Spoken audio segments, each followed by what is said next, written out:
The broadcast is now starting. All attendees are in listen-only mode.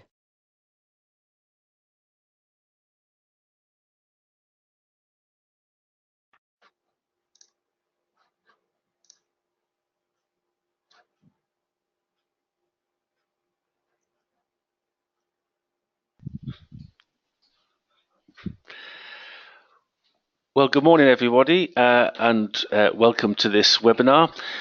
Thank you very much for joining us today. The title of the webinar is Best Practice, the Local Authority Procurement Toolkit.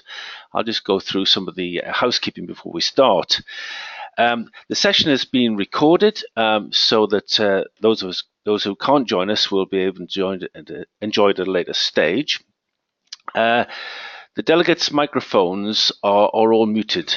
So if you want to ask a question, then go to the box on the screen and type your question in. You can do this at any time throughout the webinar, and we'll take them as and when necessary, and we'll have about 15 minutes to discuss all of the questions, hopefully, at the very end. We want to make this as interactive as possible, so throughout the webinar, delegates will be asked their opinions through a series of polls. When the question comes up, please click on the answer that you think is appropriate, and then submit, and then we'll look at the answers as they come up, or your opinions as they come up. At the end of the webinar, there'll be a short survey. It'll pop up on your screen. Please take a couple of minutes to look at it and tell us what you think.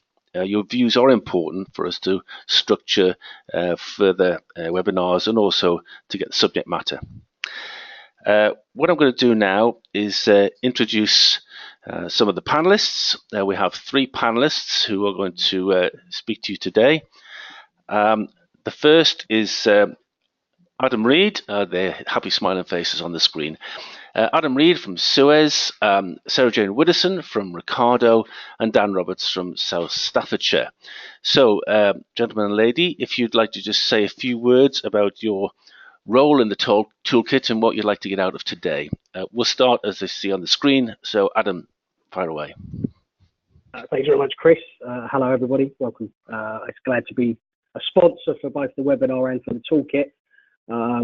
Our interest is one of trying to get best value and best practice into procurement. I think over the last 20 odd years that I've been in the sector, I think we've lost a great deal of experience and expertise from the space, and we're becoming a little bit too procedural.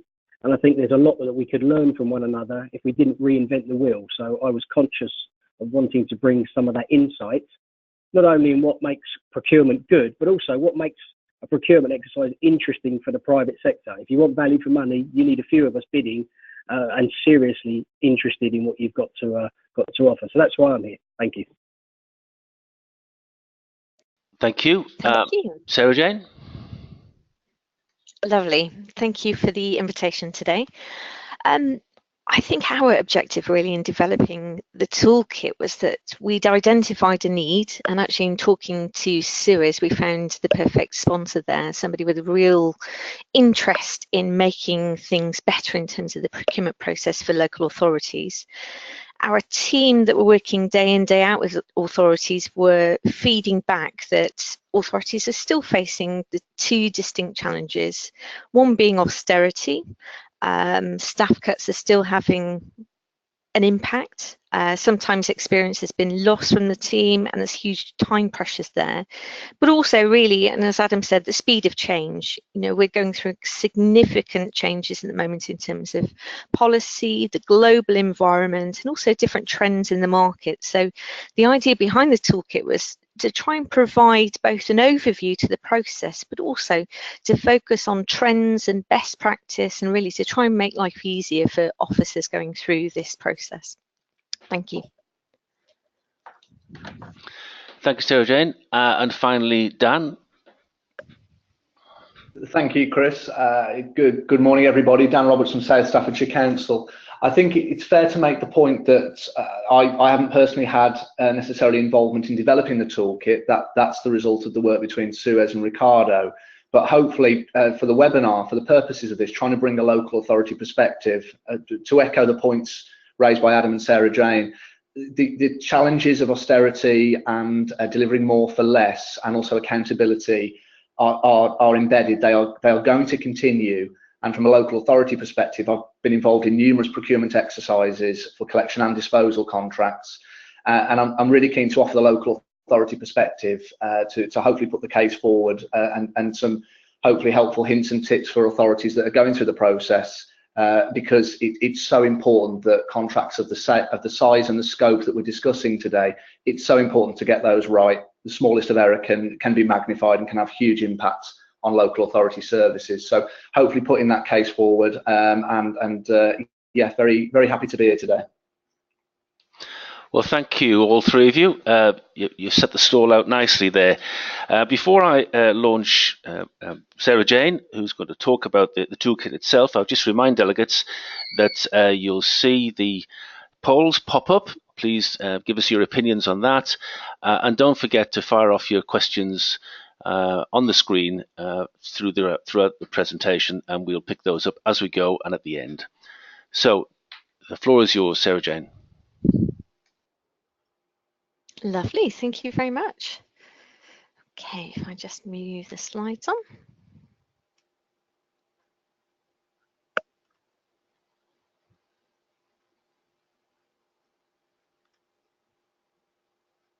There we are. Okay. So in our session today, I'm going to give a very brief overview of the toolkit. We've got quite a bit of time put aside for a discussion session, and we're specifically picking up a few areas for discussion, themes that are very pertinent at the moment and will be of relevance to any procurement process, regardless of what's being procured. As we mentioned earlier, our sector is incredibly fast-paced, and officers need to understand what externalities may influence the processes. So we're going to be talking about trends in the market, innovation and risk, as well as picking up some of those top tips that Dan mentioned. And also we've got plenty of time, as Chris said, for questions from the audience at the end. And actually we've got our first question now in the form of a poll. So this is really to start understanding who's listening to the webinar at the moment and where they are in the process. So the first poll question is, are you going to market to procure a service in the next 3 years? So that's yes, no, longer than 3 years, no, because you currently have a DSO or a local authority trading company, or no, because you're intending to insource or going to a local authority trading company. Cast your votes now.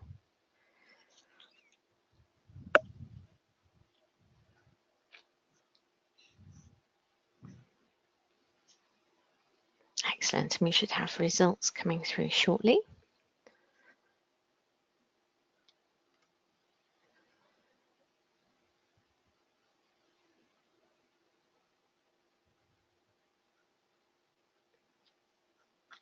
Yes, excellent. Interesting. So 80% of people listening to this call are going out to procurement in the next 3 years, and 17% longer than 3 years. But nobody on the call currently has a DSO or LATCO or is intending to insource as well. The toolkit itself does have lots of information about those early decision-making processes, so trying to conduct an options appraisal, understanding best value processes. So it is of use to those authorities that currently have a DSO and are thinking of making changes, as well as those that are going out to procurement. Right, now moving on, we have another question for the audience in quick succession. So we're going to find out what those 83% of listeners are actually going out to procure. So there'll be another poll coming up on your screen now. What sort of contract are you procuring? And we'd like you to tick all that apply. So whether that's collections, cleansing, HWRC, treatment, so that's materials handling included, or disposal. So just get a minute or so before that comes up.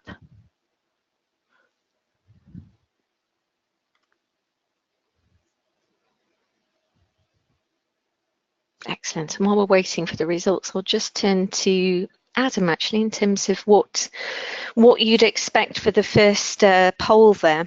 We had quite a lot of delegates responding that they're waiting to go out for collection. And the results that we've just had through in terms of contracts that are being procured, it's quite a split there actually. 85% on collections, not far behind 69% on treatment, materials handling. And then cleansing lesser, HWRC 23% and disposal 23%.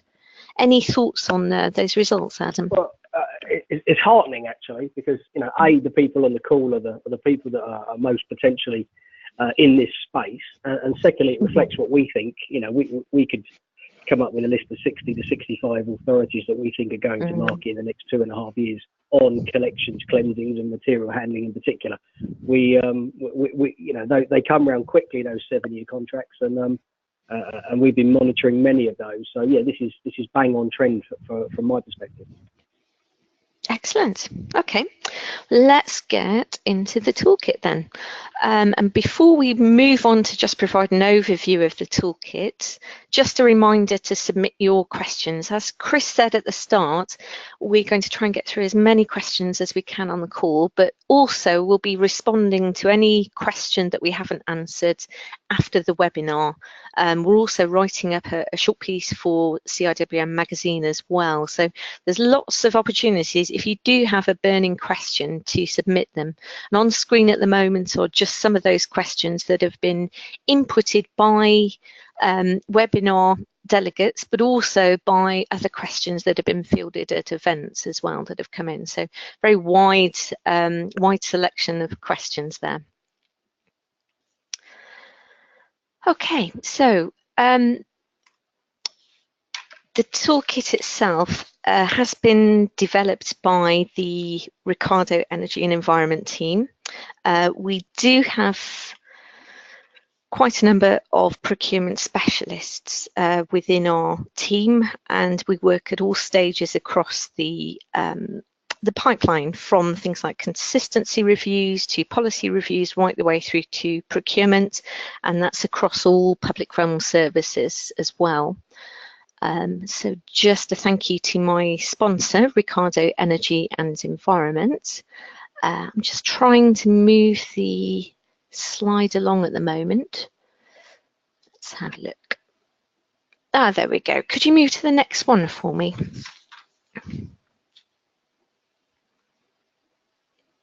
Lovely, thank you very much. Okay, so the toolkit itself, as Adam mentioned, actually there are a huge number of local authorities going out to procurement in the next 3 years. I think just on collections, there's around 60 local authorities. And what this means in terms of public realm services is that it's going to be an incredibly busy time in the market. As well as congestion in the market, we're also facing a number of challenges, both locally and globally, in terms of the recyclate markets. As I've mentioned before, austerity is still driving choices, and we have this challenge where officers often have challenges on their time, and sometimes team technical experience in terms of procurement has been lost as part of the team. So the toolkit itself takes you through the life cycle of a procurement process, right the way from the early planning, preparation, through to procurement, and also through to practicalities and performance, and the mobilisation and the contract management. It covers all public realm services and treatment and disposal, and should provide a very lots of useful stuff for organisations to dip into when they're undergoing this process.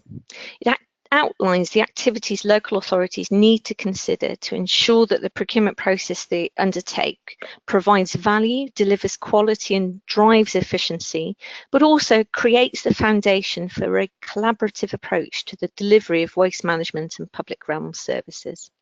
And thanks once again to SUEZ for sponsoring the toolkit. So what does it contain?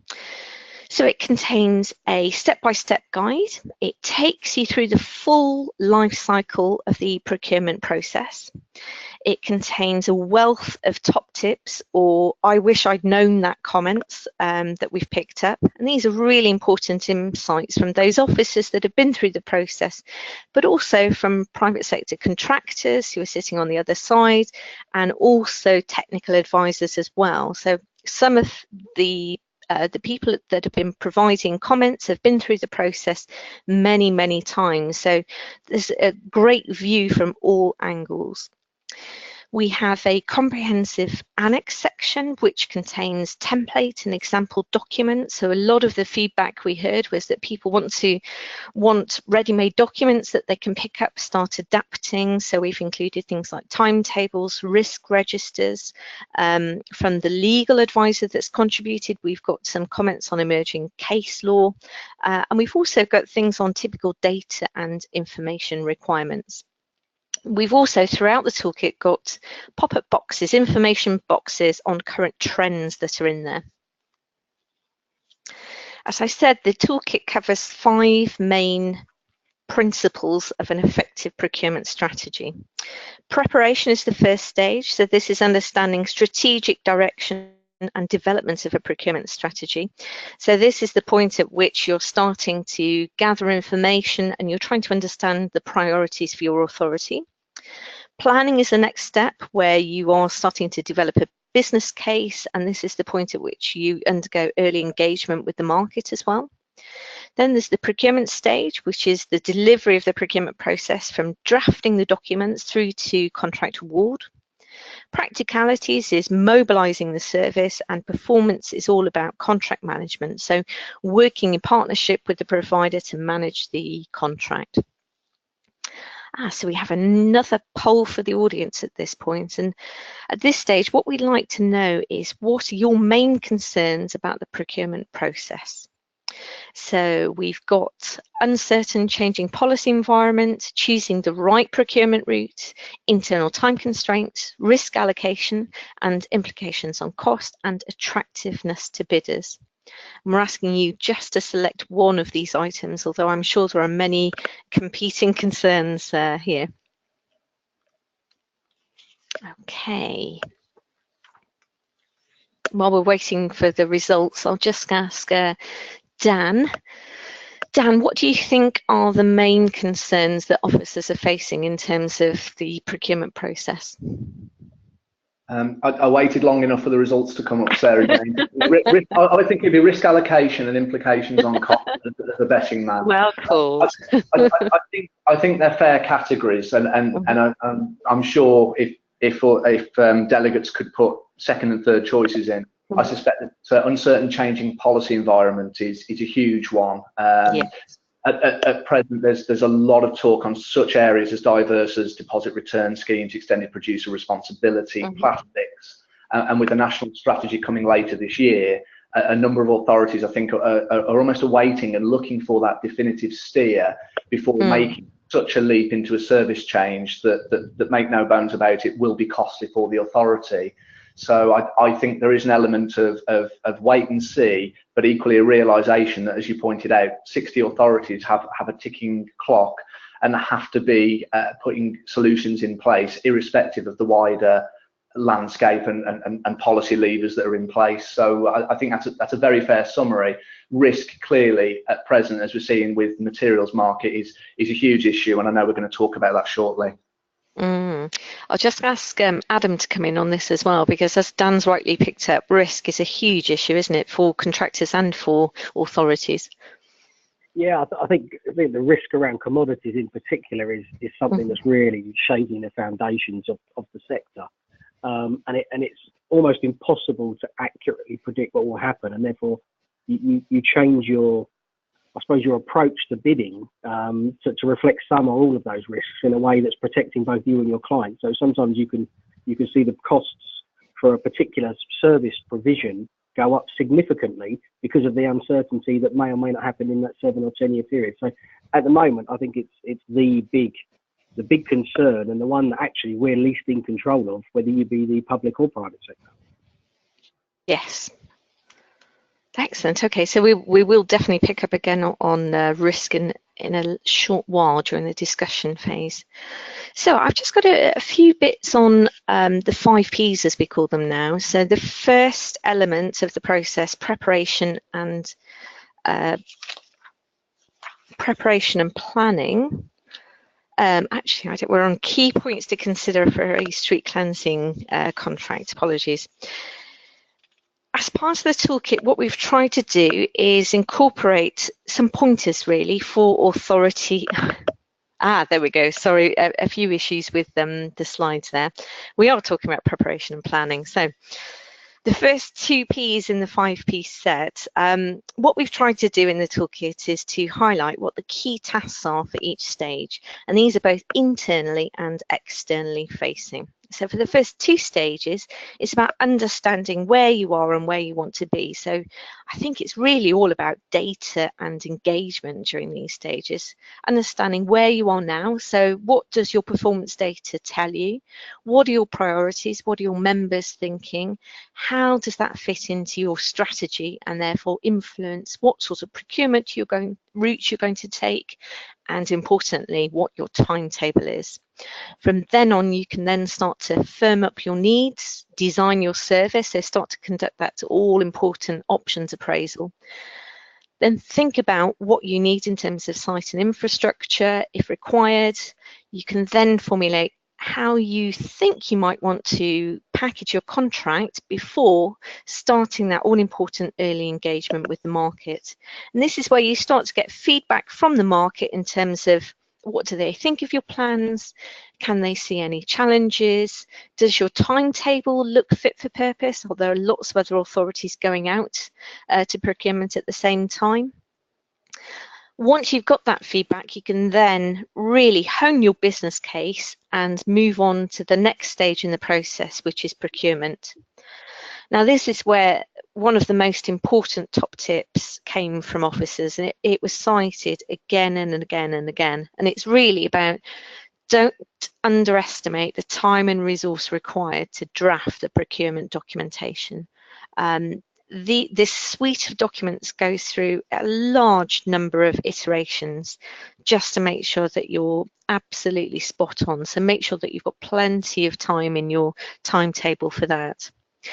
So the procurement stage really is all about getting everything together, preparing your documents and thinking more clearly about your priorities. So you've developed your business case. How does that translate into things like your evaluation criteria, but also what is your authority's stance on risk and how will you approach that? So also, as part of the toolkit, we've tried to highlight key points to consider for different services or different key tasks.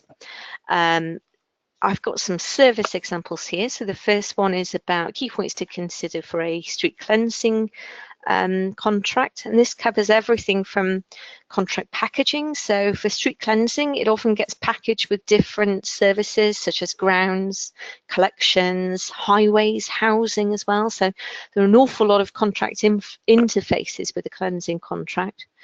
Do you want an input or output specification or a form of hybrid? What really are your priorities? So austerity, again, there's been lots of cuts in terms of street cleansing. Authorities are starting to focus on priority areas, implementing gateway cleansing or moving to a reactive service. Street cleansing is also a really high priority for elected members, and it's one that often faces close scrutiny. So it's important to get their priorities and to understand actually what standards of performance they would like to see and how that translates to cost, importantly. For street cleansing as well, we're starting to see an awful lot of innovation evolving, and this can be everything from EV fleets and equipment through to asset tagging. We've got reported apps, but also a lot of really innovative behavioural change campaigns. So how is that incorporated into the process? For collections contracts, really, this is about the options appraisal for me. As an authority, you've really got to be clear about what you want to go out to market for. And need to try and firm that up and actually talk to the market through engagement to try and get their opinion on it. So don't go to the market with too many options.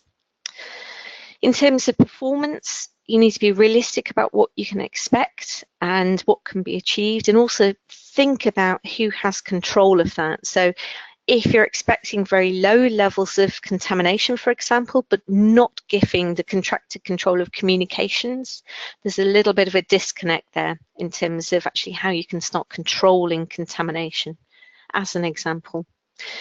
For collections, it's important to think about the contract interfaces as well, so particularly for two-tier authorities or partnerships. This links as well with things like recyclate risk. So how do treatment contracts and specifications interface with your collections contract? It comes back to the point Adam made about recyclates risk. So where does that risk sit? And then for collections as well, think about infrastructure. So do you have a depot? Do you have a fleet workshop? Can the provider use them? What other opportunities are available in association with that? And the last one that I wanted to cover in terms of key points to consider was for treatment and disposal. So again, some common themes coming out here. What are the contract interfaces? And this is thinking about it from a disposal authority perspective as well. How do collection systems feeding into the contract have an influence? Are they planning changes in the contract period? How will that affect things? How does recycling, how do you incorporate recycling risk into your contract? So what's the risk profile of your authority? Are you producing quality material, and how are you addressing contamination at the moment? Then there's some practical things to think about in terms of what capacity do you need for bulking and onwards delivery? Are there opportunities to work with neighbours? So can you start to scale up your material to go to market? Are you thinking about export as well? And is that going to be short term or longer term? And then for HWRCs, what changes are you thinking about in the future? So rationalisation, expansion, where does commercial waste and recycling fit? And also, what about reuse? So the last stage in the process are practicalities and performance. So the process really doesn't stop at contract award, it needs to move into mobilisation of the contract and then contract management. You'll be working together for a number of years with your chosen provider, and it's important that you get the relationship right from day one. So actually it's worth investing a lot of time to get all your systems set up and start thinking about how you manage, monitor, and really work in partnership with your contractor. Okay, so that was a whistle-stop tour, I think, of the toolkit. We're now going to move into a short discussion, actually, where we're going to pick up some of the key themes that are affecting the market at the moment, but also hear about top tips for procurement. SarahJane, I wonder if I could just jump in. I've got a couple of questions here which might be relevant to take at this stage. Great, yes, fire away. Okay, the first one is perhaps for Adam, but anyone will have a go at it. Is soft market testing valued by the industry ahead of procurement? Absolutely, yes. If it's done right, if you're genuine about listening, if you ask the right questions in terms of contract packaging, risk profile, quality, etc., then yeah, we will always come and we will be clear about sharing our view on the market.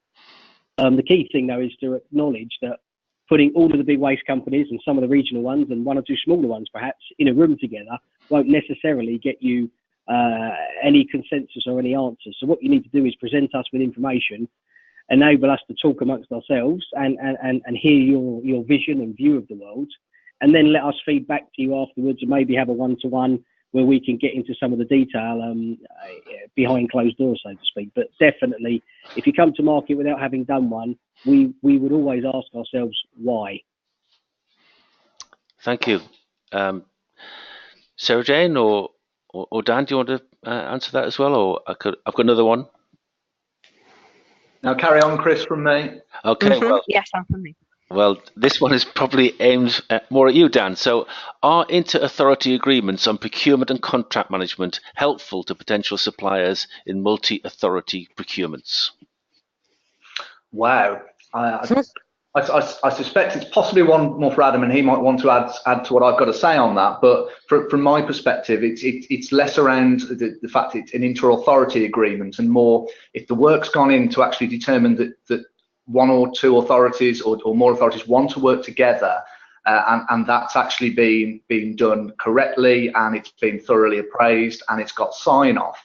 Then actually going to market to say that we wish to tender for services as a collective, provided there's sufficient strength within that document and a will to work together, it actually would show local authorities, for me, Chris, in a very good light, in that actually you've done your research and work and you're going to market with what you feel is a more appropriate solution, as opposed to potentially doing it with the blinkers on and going to market with something that perhaps doesn't whet their appetite and will lead to less interest and therefore less competition when it comes to final bids. So without getting into the legalities of inter-authority agreements, I think authorities working together, councils have been in this for a long time, very often more covertly than actually calling themselves a waste partnership. But there's many examples of authorities putting tonnage together for recycling contracts and materials, authorities blurring boundaries geographically to collect material together. So there's good examples in place, but it's all about making sure the evidence is there to actually to make the private sector engage. Excellent. And if I pick up then, Chris, I think joint working gives us a bonus point in the way that we might evaluate an opportunity, but equally it would immediately raise a warning signal. So for us, scale is great, and if you're buying together with clarity about the fact that you're buying together, and ideally buying some of the same, because just buying what you want locally amongst the framework of 4 or 5, and you're all buying different things, that doesn't really add a lot of value to our process, and it doesn't really save us a lot of time and effort. So really, when we see partnerships, we like partnerships that are doing the same thing, giving you the scale and giving you a clear indication that you're in it for the long journey together. If we can see that, if we can feel that an engagement opportunity, then that definitely makes things more interesting for us. Just to add to that, if you are going to market as a group of authorities, timetable is incredibly important, and also that sort of decision-making structure within your authority. If you've got to go to several cabinets in different authorities to get sign-off, that can add months, literally, to the procurement timetable. So although I think an IAA is very helpful, I think I would want to make sure that there are clear structures for governance and how that will operate in practice throughout the procurement process. Thank you. Thank you. I think that echoes something you said a little bit earlier, SarahJane, about whilst it might be good to get the package, don't write off taking too many options might be detrimental. I could take some more questions later, but I'll leave you to carry on with the top tips. Lovely, thank you very much. So to continue with our discussion, I wanted to pick up on top tips really. We've had, as part of the toolkit, very useful top tips from officers and the private sector, also legal and financial advisors as well, that we've peppered through the toolkit. I'll ask both Dan and Adam what their top tips are, but the number one that came through really from everybody that we spoke to was about timetable and starting early. You really cannot start early enough in terms of gathering data, starting to understand priorities internally, and actually getting it on the agenda of senior staff within the authority to start the process. So that was really feedback from the people that we've engaged with as part of the toolkit. Dan, what are your top tips?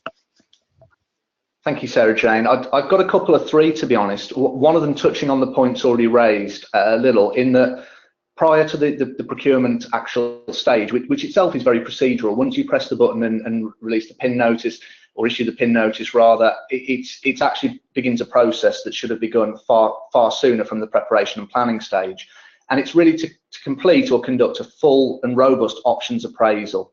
And by that, that's looking at all aspects of the service that you're looking to tender, talking to neighbouring authorities and even non-geographic neighbours, completing peer reviews and being very critical to every aspect of the service that you're wanting the private sector to deliver on. It's also critical to engage with stakeholders, particularly members and residents, so that there's consultation.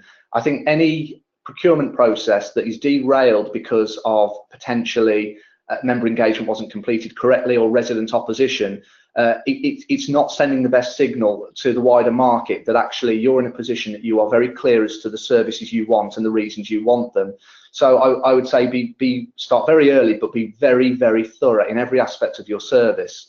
Something that I've done in South Staffordshire and seen elsewhere is actually to engage with the private sector through a bidders' day, through soft market testing, to not only share with all potential bidders exactly what it is you're going to offer and the service you're going to provide, it gives an opportunity to listen to the information that's being shared within the room, and as Adam said, also in potentially breakout sessions before you're actually starting the more legal procurement process. It also shows as a local authority that you're in the position where you want to partner.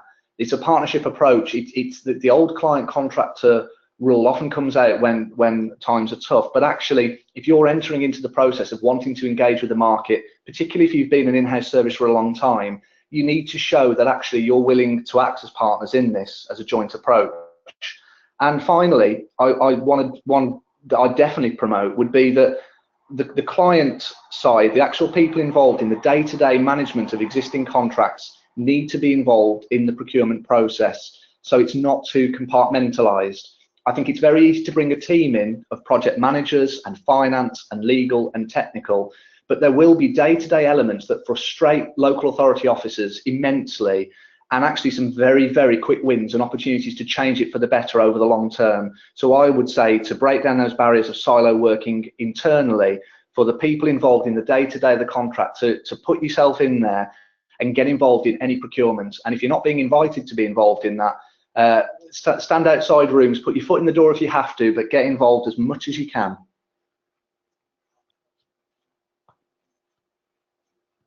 Some good tips there, Dan. Thank you. Adam, do you have any top tips for procurement? Dan sounds like the kind of client I want to work for. Knocking down doors and such like.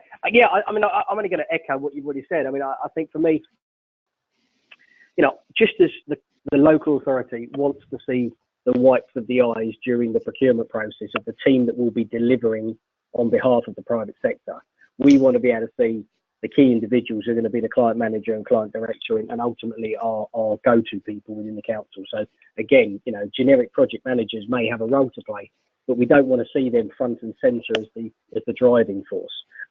Number two, attractiveness. I mean, I think, you know, with 60 authorities going up for collection contracts in the next 3 years, you know, somebody do the maths. That's 20 a year, assuming that everybody, you know, spaces them nicely. If you put a couple of really complicated joint working opportunities together, you know, on a time frame that's as tight as a single collection authority going alone, that's a heightened risk because it's more complicated to analyse. We've got to run more scenarios. We've got to cost up more options. So bear that in mind. How long does it take to answer a difficult question versus a simple, you know, we need 6 refuse collection vehicles and a recycling rate of 42% or whatever it might be. So I think understand the marketplace that you're operating within. Coming out at the wrong time could really restrict the number of bidders that think you're attractive. And I don't mean that as a disrespectful position on any district anywhere in the UK, but when you've got large joint partnerships coming out with, you know, possibly 7 or 8 authorities operating across an entire county, that is always going to be quite attractive because of the scale and the infrastructure involved as compared to a single small collection authority in an obscure part of the UK. So they're 2 key things for me. And the other thing, you know, clarity about what you want. If you come to market asking for 8 variations to be costed because you don't know what you want, that doesn't suggest that you're going to be the best client long term, because it suggests you've come to market too early, or you're leaving everything up in the air in the hope that some magic happens. That makes a lot of work for the private sector. that gives us an uncertainty about your direction of travel. And if we're given the choice of bidding between, you know, an authority with a very clear direction of travel and a very specific ask versus a lot of uncertainty, we have to think long and hard about the costs and the long-term uncertainty of your uncertainty, because we don't know what might change in year one, and that is a risk. Lovely, thank you. I moved the slide on then about trends because actually I think what you were mentioning about authorities coming out with a huge number of options is a real trend that we've seen in the market recently. And I think it's partly about not having enough time initially to really go through what your authority wants, conducting the options appraisal and really thinking through what that service could look like. So what other trends are we seeing in the market at the moment? So some of the common ones that we've seen as part of the toolkit have been the need for digital contract management systems. So many authorities do still operate to an extent on paper. So we're seeing a lot of authorities really thinking about what they need in terms of a contract management system, what it could look like, and how can technology help them to understand everything from asset tracking through to performance.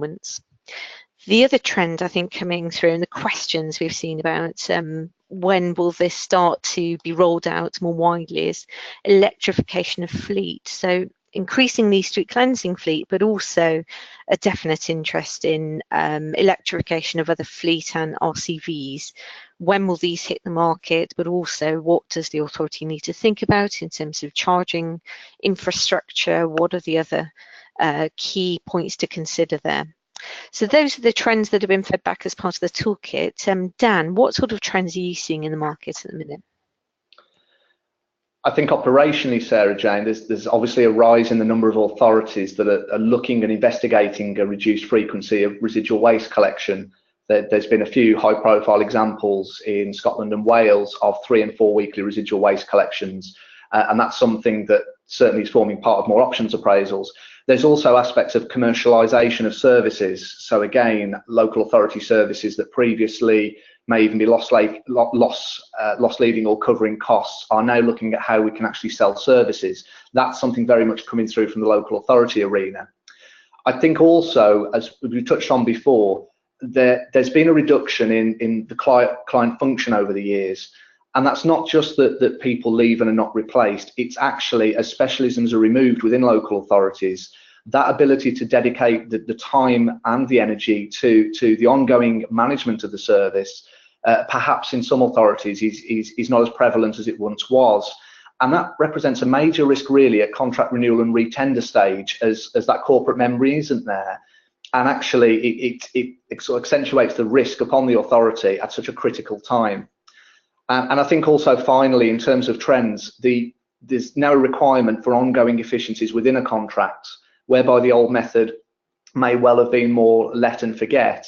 It's much more now geared around continuous improvement. But I would mention a word of caution really, that if efficiencies will be required from the tendering authority, from the council do need to be honest and also be reasonable in what can be expected from the private sector, as any high expectations or ones that perhaps are not particularly deliverable will mean that the contractor will factor that risk into their original submission and the local authority will pay for that. So again, risk profiling is absolutely critical, and being fair to your contractor, being really clear as to what it is you expect. Lovely, thank you, Dan. Adam, do you want to come back on that? Yeah, absolutely. Thanks, Dan. I mean, if you can give me a guaranteed quality of feedstock, Dan, so a MRF, I can be a lot surer of not pricing in the risk and uncertainty of the market. So I'm fully on page with you. Couple of things, SJ, that have not been mentioned. I think we've already heard a little bit about increasing complexity of contracts, you know, mixing and matching, authorities joining frameworks a year or two later to try and harmonise services. All of these things are great, but they are risk. They create uncertainty, and therefore generally they need to have more thought and more effort put into them. So during the bid process, reflect the complexity of what you're expecting in the timeframes available and the questions that you ask. One of my big bugbears is the authority that asks for innovation. We're going to give you some bonus points for innovation, guys. What are you going to do that's innovative? I've got no idea what's innovative in authority A, because authority B, that innovation may be core practice for the last decade, or it may have been introduced 3 years ago. I think if you want innovation, give us a heads up what you think innovation might look like, or don't put too much of a premium on the innovation. For me, you know, as an ex-local authority officer and an ex-consultant, so I'm not, you know, I'm not private sector, you know, dyed through and through. You want value for money. So if you tell me what service you require, if you tell me what your output's got to be, if you can guarantee your inputs, then we can give you an answer that should be pretty close to value for money and as good as anything you could do in-house or with any other contractor. And that's all we're asking for, is that understanding and appreciation of what you bring, what you need, and what we can bring. So don't go asking for innovation if you don't need it, and certainly don't give bonus points if it's not essential. And then the final one for me, and I'm sure you're going to pick this up, SarahJane, is that trend around insourcing. A number of authorities we've seen in recent, 18 months or so, who've decided to not renew a contract externally, or have decided to bring out a service in-house in order to, you know, get control of costs, or because they believe it gives them greater flexibility. I'm not anti-TECL, and I'm not anti-LATCOs. I just want to make sure that the right process has been completed before that decision's made. So what has been the thought process? How have you done a robust analysis of your delivery costs versus that of a potential contractor? If you've done that in your options appraisal, then, you know, there will be circumstances where an in-source solution is absolutely the right one for the residents. But I'm not sure that's always the case with some of the analysis that we've seen in recent months. Can I just ask a couple of questions have come in? One of them, which is you've almost answered, but how do you keep your contract flexible to ensure that it can move with new legislation and trends, such as the market, as we just discussed? So from our side, you know, looking at an annual review or something that's got that flexibility built in. If there's nothing that needs changing, then none of your terms and conditions change, none of your pricing schedule need change. But if you build in annual reviews that are honestly, you know, flexible and reflective, then I think you can work on that partnership thing that Dan mentioned earlier in its truest sense. We want to move in the right direction. If there's an upturn in markets, we want to share that income stream. But equally, if there's a difficulty in the space, we don't want to be seen to be on the hook for it in isolation when perhaps we can't control all of those moving pieces. So an annual review would be my minimum for starter for 10.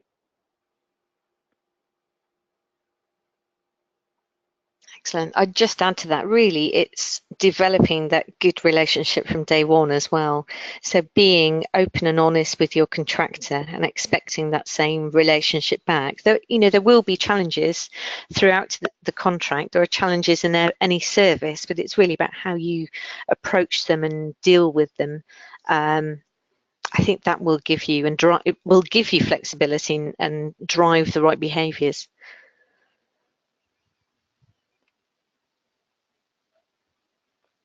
Fab. Did we have any other questions, Chris? Oh, yes, I'm waist deep in them. Right. There's a question about, I'm lumping two together here. Would you recommend separate contracts for residual collections, green waste and food waste? And then on top of that, do you think a standardized or harmonized collection system would be beneficial for procurement purposes? Lovely. What should we take first? Should we go for harmonisation first, actually? I'll start with harmonisation, if that's okay. So we've been conducting a lot of harmonisation projects on behalf of RAP. So we've been working with 10 different authorities, looking at their current collection systems and see, as part of the options appraisal process, really seeing what they can do to start to harmonise that, to try and get consistency across their systems. It's quite a detailed process, I have to say, and importantly so, because you need to make sure that you're making the right decisions. I think as England, if we all start to move towards a harmonised process, it does have benefits, particularly for the residents. So if you're moving to a situation where local authorities collecting the same key materials, that's got to be better for the public. It leads on to all sorts of benefits in terms of consistency in communications, potentially national communications campaigns, but also thinking about procurement of the types of, procurement of bins, procurement of fleet, etc. Having a harmonised approach or a framework doesn't mean that you can't make local decisions. It just means that you're making smarter decisions at a local level, and it gives you that benefits of scale, really. Adam, Dan, what are your views on harmonisation? Harmonisation. I can't believe I'm saying this. Yes, I'm in favour. This is how things change over the years, isn't it? I think Yes. Back in the day I was a big advocate of local decisions for local people, but I think austerity has gone on for way too long now, and the benefits of harmonisation are absolutely evident in not only the modelling that SarahJane's alluded to with RAP and target authorities, but also for the work that I've been doing for DEFRA recently, analysing sort of long-term trends in the market space. And harmonisation, yes, although I may not be a complete advocate of the RAP solution around harmonisation, I think there's other variants that perhaps could be better suited to certain demographics, and we might need a little bit more flex in what local might look like, but the ultimate aim would be similar materials, similar frequencies, similar collection systems wherever possible, giving us so much more scope to do things that are innovative, cross-border, and ultimately to rethink the way that we govern waste management, because parochial districts, unfortunately, are probably too small in a modern world to really get the efficiencies and opportunities into waste and resource management that we need in a very rapidly changing UK sector. I think if I can come in at that point, SarahJane, some of my thoughts on harmonisation, particularly in collection systems, are well known, and I'll try and keep this very brief. I'm conscious everyone's short of time. I think the important issue here is around consistency of the collection of the materials and the materials we're dealing with. I think ultimately there is a place for local decision making, and ultimately local authorities listening into this webinar will obviously be dealing with some very, very distinct local challenges in terms of facilities, demographics, composition. You would not advocate a same collection system in a rural shire council as you would in a city London, and I think local authorities are the ones that have to deal with that. So, as was mentioned earlier, frameworks are great, but this is around actually an evidence-based decision, to actually put a service out that suits the needs locally. And when we're talking about collection contracts that could be 10 plus 10 years, that risk and that flexibility, the risk is very high on a local authority of that, and they need to retain elements of flexibility. If actually we all jump down the same route when it comes to model collection systems, which some of them RAP's own research is indicating actually do not necessarily offer the efficiencies that some of the more disparate collection systems actually do, the devil is in the detail. Us all collecting from red boxes and green bins is not a silver bullet, and it's not going to get us all to 50%, and still we can actually harmonise the materials we collect, the facilities that we can use, and I agree with SarahJane in terms of the communications we can access. But to simply say one system across or two systems across the UK, in my view, won't work, but this probably isn't the time to go through all that. Thank you. That leads us nicely into the next poll, actually. So while the poll screen is loading, which is around options appraisals, perhaps we can have a very quick couple of comments on residual green or food contracts, together or split. I think my comment would be have a think about what you've got locally, what sort of infrastructure is available, what's going to give you competition. Adam, any thoughts about that? Yeah, I wouldn't disagree with that, SarahJane. I do think, though, there are depending on your vehicle fleets that you're thinking about. So we do a lot of food waste collections using vehicles that are also collecting recyclate. We also do residual collections that have got recyclate on, depending on the compartments you use. So there are efficiencies to be had in having those collections passing all the doors at the same time every week. But longer term, as we innovate around what we need to be collected and when, and we become more just in time, the future of waste management, if you like, then maybe having separate contracts for the material stuff would actually make sense. But I don't think we're really ready for it at the moment. Great, okay. Can we move on to the poll screen, if that's okay, just to pick up the options appraisal question? Fantastic, look at that, results in already, amazing. Oh, and that's very pleasing to see, actually. So 75% of people that responded have said yes, they've conducted an options appraisal. Interesting, the split between partially and no. So still some room for improvement, I think, in terms of options appraisal, because they are absolutely fundamental to making decisions, whether you're thinking about insourcing or going down a procurement route. Okay. Moving on to the next slide. So we've talked about trends in the market. The next section should be around innovation, which actually we've picked up quite a bit on earlier on, along with that poll.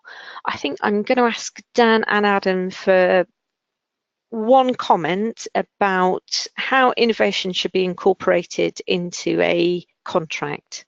So I think I'll turn to you first, Dan, a quick comment about innovation, if that's okay. Okay, I'll keep it brief, SarahJane. I think determine what it is you want, what's essential, because if there's anything that would be nice to have, you will pay for it. One of the big issues or the key benefits of procurement is innovation. It's actually looking for things that you didn't know existed and seeing how they can be applied to your specific service. And I think any request where a contract will add value, you need to ensure that your scoring methodology and your evaluation of the tender is suitable for what you'll receive.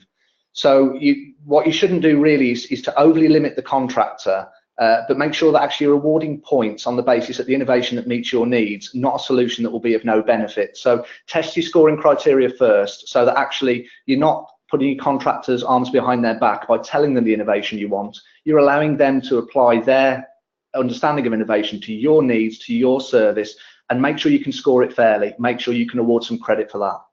Be my top tip. Adam, do you want to come back on that quickly before we move to the poll? Yeah, I don't disagree, Dan. Absolutely. In some respects, I don't think any authority wants innovation. What they want is proven delivery. And if that means it's an innovation to authority A, but it's been working in authority B, it becomes a very low risk innovation that we can cost appropriately and absolutely guarantee on delivery. So that's what we're talking about here, isn't it? What could work in our authority? We've seen 3 weekly work in East Devon. Would that be appropriate at our authority for driving recycling up and driving residual waste down? If the answer's yes, that's what you want, then we can factor that in quite simply and provide you with the evidence you need. So it's no longer innovation, is it? It's just simply sector best practice. I like it, very nice. And if we can move on to the next poll, if that's okay, which is what innovation have you considered within your contract? We've talked about a number of examples already, but if you could select one: digital contract management, asset tracking, electric vehicles, service innovation, as Dan mentioned, enhanced frequency collections potentially, and behavioural change approaches. And once you've made your decision, if we can see the results. Any thoughts about which one will be top of the pops? Interesting. Okay, so digital contract management systems and asset tracking, e.g. in-cab technology. So definitely a lot of authorities going down this route at the moment, thinking about how they can manage contract management more efficiently. Excellent. So we've just got a couple of minutes to go. So I'm going to ask for one comment each from Dan and Adam on how local authorities should address risk. Dan, top tips. The local authority, I hear a lot that local authorities need to apportion risk fairly. I think it's worth pointing out that local authorities are legally responsible for waste and recycling collection and have been for the best part of 150 years. So in terms of the risk of the service, no matter if the service is delivered in-house or outsourced, local authorities cannot contract out certain elements of risk, including health and safety. There's been a huge amount of work by the HSE in the last few years, which is commendable because, again, to ensure that local authorities take their duties regarding health and safety seriously, whoever's delivering that.